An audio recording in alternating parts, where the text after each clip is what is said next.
सर्वसामान्यांच्या हक्काचा आवाज जागर जनस्थान।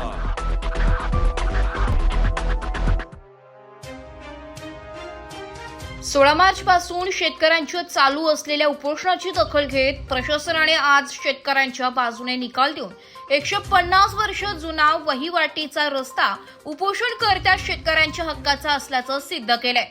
यामुळे शेतकऱ्यांच्या संघर्षाला अखेर आज यश मिळालंय। नमस्कार बांधवांनो, तर दिनांक 16 मार्च 2026 पासून सुरू झालेल्या आपल्या आमरण उपोषण आंदोलन लढ्याला अखेर आज यश मिळालेलं आहे। भगवान के घर देर है अंधेर नहीं या म्हणीप्रमाणे खरोखर न्याय मिळतो, परंतु त्या न्यायासाठी झगडावं लागतं। न्याय देखील सहजासहजी मिळत नाही, त्यासाठी देखील फार मेहनत घ्यावी लागते। गेल्या 6 वर्षांपासून आम्ही शेतकरी बांधव ज्या हालापेष्टा सहन करत होतो, त्या हालापेष्टांना अखेर सरकारने दाद दिली आणि आमचा वहिवाटी रस्ता, आमचा हक्काचा न्याय हक्काचा रस्ता खुला करण्याचा आज आदेश दिलेला आहे। तो आदेश मी आपल्याला आज वाचून दाखवतो। यामध्ये आदेश म्हटलेले तर आपलं उपजिल्हाधिकारी महेश जमदाडे साहेब यांनी ते म्हणताय की अर्जदार यांचा आदेश मंजूर करण्यात येत आहे। तहसीलदार सिन्नर यांचा आदेश वहिवाट क्रमांक 6622 EQJ नंबर 66/2022 दिनांक 1/6/2023 रद्द करण्यात येत आहे। म्हणजे यापूर्वी 2023 मध्ये तहसीलदार साहेबांनी जो निर्णय दिलेला होता तो चुकीचा ठरवून उपजिल्हाधिकारी साहेबांनी तो रद्द केलेला आहे। त्यानंतर त्यांनी म्हटलेले की अडवणूक केलेला वहिवाट रस्ता खुला करून देण्यासाठी तहसीलदार सिन्नर यांनी मामलेदार कोर्ट ॲक्ट 1906च्या कलम 21(1) नुसार तात्काळ कार्यवाही करावी। खर्चाबाबत आदेश नाहीत, निकाल पक्षकारांना स्वतंत्रपणे कळवण्यात यावा। अशा प्रकारे उपजिल्हाधिकारी माननीय महेश जमदाडे साहेब यांनी अखेर आपली सत्याची बाजू विचारात घेतली आणि आपल्याला आज न्याय दिलेला आहे। मी न्यायदेवतेचे शतशः आभार मानतो।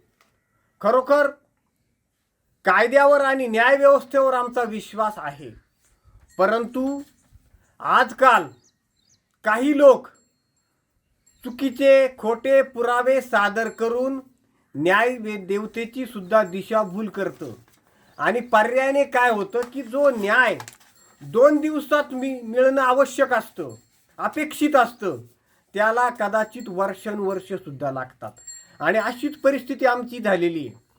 खरं तर आमचा वहिवाटी रस्ता जाम नदीच्या तटावर आहे, म्हणजे गट नंबर 160च्या दक्षिण बाजूला, परंतु सामनेवाला जो आहे त्याने काय केलं की चुकीचा नकाशा बनवला आणि त्या नकाशात असं दाखवलं की आमचा 160, 158 आणि 159 गट नंबरसाठी असलेला रस्ता उत्तर बाजूला आहे।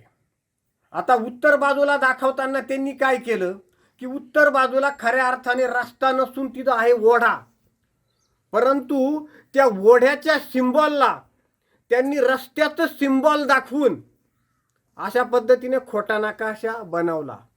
अर्थात ही जी लढाई आहे आमची, ही लढाई व्यक्तिगत फक्त आमच्या 3 गट नंबर पुरती नाही आहे।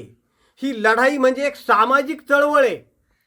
ज्या वेळेला आमच्या बाबतीत हे झालं आणि म्हणून इतरांच्या देखील बाबतीत असं होऊ नये यासाठी आम्ही हे खोटे नकाशे काढणाऱ्यांवर, ते खोटे नकाशे देणाऱ्यांवर कारवाई करावी या संदर्भात तहसीलदार कार्यालयाला विनंती केली, परंतु 3 वर्ष झाले अजून तहसीलदार कार्यालयाने दखल घेतलेली नाही आणि म्हणून आमच्या मागणीतला तो मुद्दा आहे की खोटे कागदपत्र दाखवून न्यायालयाची दिशाभूल करणाऱ्यांवर कारवाई झाल्याखेरीज उपोषण थांबणार नाही. RTI टाकले, RTIला उत्तर नाही.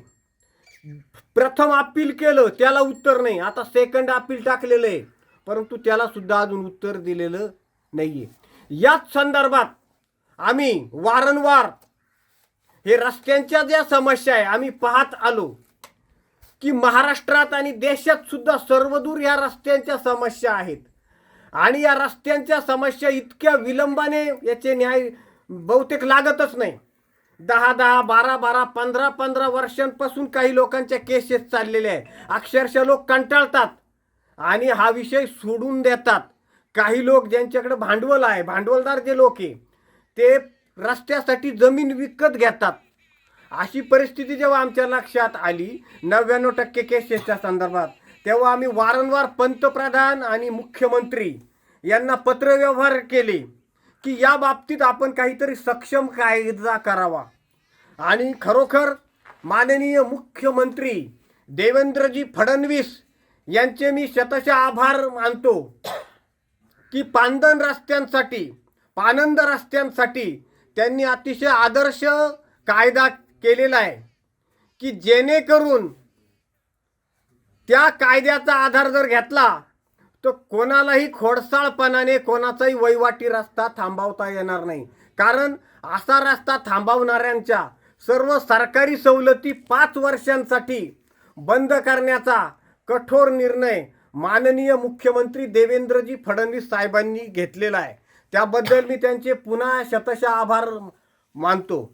आणि या निमित्ताने हेही सांगतो की ही लढाई, आदेश जरी आता आलेला आहे, परंतु ही लढाई अर्धी आम्ही जिंकलेली आहे. जेव्हा प्रत्यक्षात रस्ता खुला होईल, आमच्या सर्व मागण्या आहे की हे आमच्या बाबतीत जे झालं, महसूल विभागाने तत्काळ स्थळ पाहणी करून आमचा पारंपरिक वहिवाटी रस्ता खुला करावा. समोरच्या पक्षाने सादर केलेल्या खोट्या दाखल्यांची सखोल चौकशी करून दोषींवर कडक कारवाई करावी. न्याय प्रक्रियेत झालेल्या अनावश्यक विलंबाची चौकशी करून जबाबदारी निश्चित करावी.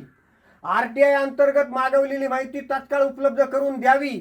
वावी पोलीस स्टेशनच्या गैरवर्तनाची चौकशी करून लेखी खुलासा द्यावा.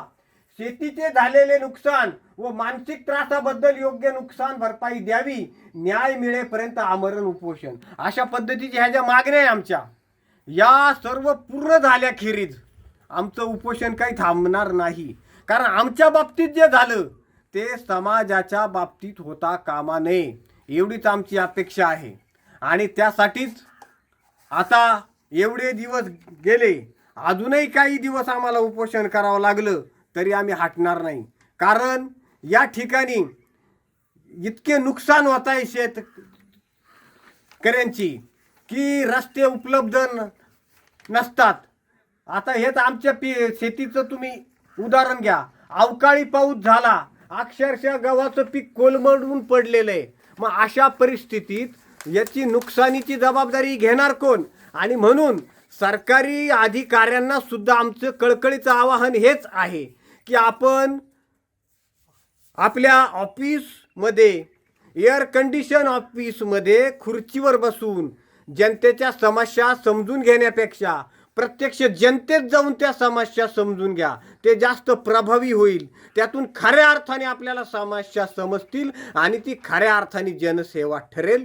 एवढेच बोलतो आणि थांबतो. जय हिंद, जय महाराष्ट्र. जय भीम, जय शिवराय. विश्ववंदनीय तथागत भगवान गौतम बुद्ध बोधिसत्व परमपूज्य डॉक्टर बाबासाहेब आंबेडकर यांना त्रिवार वंदन. तसेच आदरणीय बाळासाहेब आंबेडकर, आदरणीय मीराताईजी आंबेडकर, आदरणीय भीमरावजी आंबेडकर या सर्वांना माझे वंदन. आज या ठिकाणी आम्ही दिनांक 16 मार्चपासून आम्ही उपोषणाला बसलेलो आहोत आणि त्या उपोषणाच्या माध्यमातून आमचा रस्ता आज आम्हाला त्याच्यामध्ये यश मिळालेलं आहे. हे सर्व जे यश मिळालं आहे ते परमपूज्य डॉक्टर बाबासाहेब आंबेडकर यांच्या संविधानामुळे आज आम्हाला कायदेशीररित्या हे यश प्रदान मिळालेलं आहे. त्या ठिकाणी आज आमच्याकडे तहसीलदार आमच्याकडे हा निकाल घेऊन आलेले. तहसीलदारांनी ज्यावेळेस आम्हाला निकाल दिला त्यावेळेस खरोखर माझ्या मनामध्ये असा आनंद झाला की बाबासाहेबांनी जे काही संविधान बनवलेलं आहे ते संविधान तळागाळातल्या माणसांपर्यंत पोहोचवून तळागाळापर्यंत सर्वांना न्याय मिळवून देईल अशी शाश्वती आम्हाला या ठिकाणी मिळालेली आहे. तसेच रयतेचे राजे छत्रपती शिवाजी महाराज यांनी देखील सांगितलं होतं की माझ्या रयतेमध्ये शेतकऱ्याच्या पिकाला कोणत्याही प्रकारची नासधूस होऊ नये. जो कोणी नासधूस करेल त्याला शिवाजी महाराजांच्या कार्यकाळामध्ये कडक असं शासन होत होतं. तसेच बाबासाहेबांनी आणि छत्रपती शिवाजी महाराजांचं मिळून जो काही आम्हाला न्याय मिळाला आहे त्या न्यायाचं आम्ही स्वागत करतो आणि या ठिकाणी थांबतो. जय भीम, जय शिवराय. ब्युरो रिपोर्ट, जागर जनस्थान, नाशिक.